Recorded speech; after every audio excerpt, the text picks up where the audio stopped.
Mihawa na si Davao del Norte Governor Edwin Hubahib sa Kapitolyo.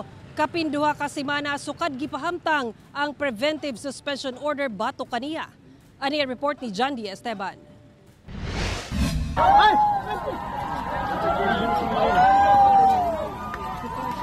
Domingo sa gabi, April 28, minaog sa iyang opisina sa Kapitolyo si Davao del Norte Governor Edwin Hubahib kinitaliwala sa gipahamtang kaniya nga 60 days nga preventive suspension order ni atong April 11. Giubanan siya sa iyang anak nga si Clarice ug sa mga supporters paingon sa tahanan ng punong lalawigan kung asa siya magtiner. Nakita na ko nga adunay daghan nga kaisonan nato dinhi sa Davao del Norte nga mas nga nagkinahanglan pa sa kong tabang even na ako sa under ko sa preventive suspension. Naglaom si Hubahib nga mugula na karong simana ang resulta sa gifile niini nga temporary restraining order o TRO. Samtang nagpaabot sa resulta, iyaha matud pang iparayon ang mga programa sa matag barangay sa probinsya sa iyang personal nga kapasidad taliwala sa suspensyon. Kahinumduman nga nagmugna og People's Center sa Kapitolyo sa Davao del Norte sa bulwagan ng Karunungan si Acting Governor Oyuoy.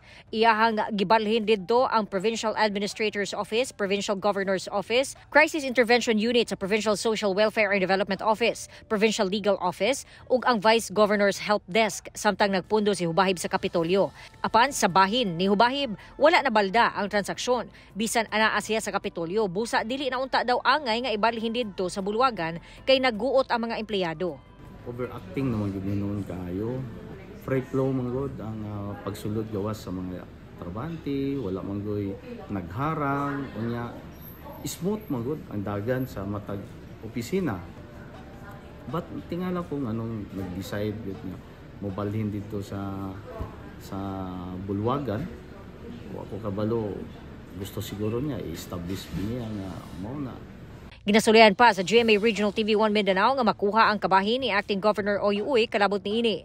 Daan ang gikwestiyon sa gobernador, ang matud pa dili makatarunganon nga pagsuspende kaniya. Ang Office of the President daan nang mitubag nga miagi daw sa proseso ang mando. Ako si John D. Esteban para sa One Mindanao.